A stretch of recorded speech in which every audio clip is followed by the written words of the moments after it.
ကလေးတယောက်အနေနဲ့လေထိုးလေရောက်ဖြစ်နိုင်မှုအခွင့်အလမ်းတွေများပါတယ်နော်လေထိုးကြီးဟာဆိုလို့ရှိရင်တက်မရှိခြင်းကိုဖြစ်စေပြီးတော့တစ်ခါတလေမှနာကျင်မှုကိုရရှိစေနိုင်ပါတယ်ဒါကြောင့်ဒီလိုရေးထဲမှာတော့လေထိုးလေရောက်လက္ခဏာနဲ့ကုသမှုတွေကိုပြပြပေးသွားမှာဖြစ်ပါတယ်နော်ညီမရဲ့ဗီဒီယိုလေးကိုမစခင်မှာညီမတို့ရဲ့ channel လေးကို subscribe လုပ်ပြီးတော့ဘေးနား notification bell လေးကိုပါ on လုပ်နေမိပါနဲ့အောင်နော်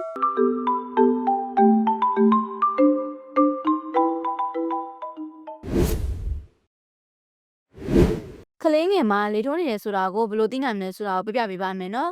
ကိုယ်ခလေးကပုံမှန်တက်ပို့ပြီးတော့အကြောင်းပြချက်မရှိဘဲဒီကြနေရဆိုလို့ရှိရင်လေထတာဖြစ်နေနိုင်ပါရဲ့နော်လေထခြင်းကြောင့်နာကျင်နေတဲ့ကလေးငယ်တွေကဆိုလို့ရှိရင်ခြေထောက်ကိုမပြီးဆွဲဆန့်တာခိုင်းထားတာတွေကိုပြုလုပ်နိုင်ပါတယ်ဒီလက္ခဏာတွေကဆိုလို့ရှိရင်ဥပြဿနာတွေကြောင့်ဖြစ်နိုင်တာမို့သတိထားသင့်ပါရဲ့နော်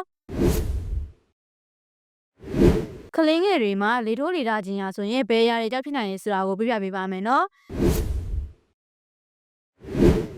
ပထမဦးဆုံးကတော့အသေးအရွက်အချို့စားသုံးတာကြောင့်ပဲဖြစ်ပါရဲ့နော်ကိုယ်ခလေးရဲ့ခန္ဓာကိုယ်ကဆိုလို့ရှိရင်လူကြီးတွေရဲ့ခန္ဓာကိုယ်နဲ့ဆင်တူပါတယ်တချို့အသေးရွက်တွေဖြစ်တဲ့ပန်းကုတ်ဘီစိမ်းနဲ့ပန်းကုတ်ဘီတွေကိုစားသုံးတာဆိုလို့ရှိရင်လေးထားစေနိုင်ပါတယ်တကယ်လို့တင့်ခလေးကအသေးရွက်စားသုံးတဲ့အကျင့်ရှိရဆိုရင်ဒါကကောင်းမွန်ပေမဲ့ဒီရွက်တွေဟာဆိုလို့ရှိရင်လေးထားစေတာမို့အများအပြားမကြွေးသင့်ပါဘူးနော်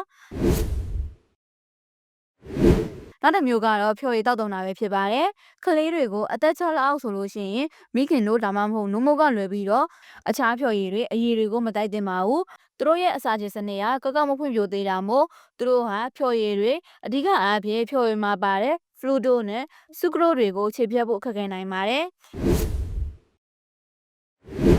နောက်ပြီးတော့ရေပဲဖြစ်ပါရဲ့နော်ဖြော်ရည်တွေလိုပဲအသက်6လအောက်ကလေးတွေကိုရေမတိုက်သင့်ပါဘူးကလေးကအသက်6လရောက်ပြီဆိုလို့ရှိရင်တော့ရေတိုက်နိုင်ပါတယ်ဒါဟာလေထခြင်းကိုပျောက်သွားစေမှာမဟုတ်ပေမဲ့အ ਨੇ ဆုံးတော့ရေတောက်ခြင်းအောင်ဝမ်းချုပ်ခြင်းကိုကူညီပေးနိုင်မှာဖြစ်ပါတယ်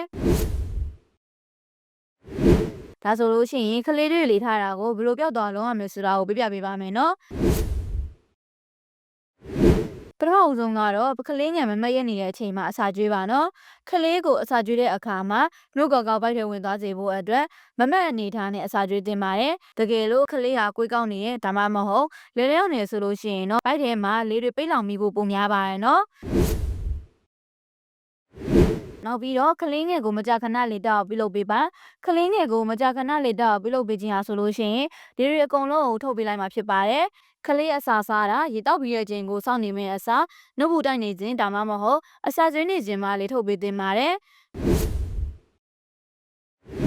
ပြီးတော့ကလေးစပိန်စီတော့ပုံစံလုပ်ပေးပါနော်ကလေးငယ်ကိုပလက်လှန်ထားပြီးတော့ခြေထောက်ကိုကိုင်းကစပိန်စီရဲ့ပုံစံကိုတစ်နေ့ကိုအချိန်များစွာပြုလုပ်ပေးသင့်ပါတယ်ကလေးတော်များများဆိုလို့ရှိရင်ဒီလေ့ကျင့်ခန်းကလေတက်ခြင်းနဲ့အခြားပိုင်းမတက်မတာဖြစ်တာတွေကိုတတ်စေတာမို့နှစ်သက်ကြပါတယ်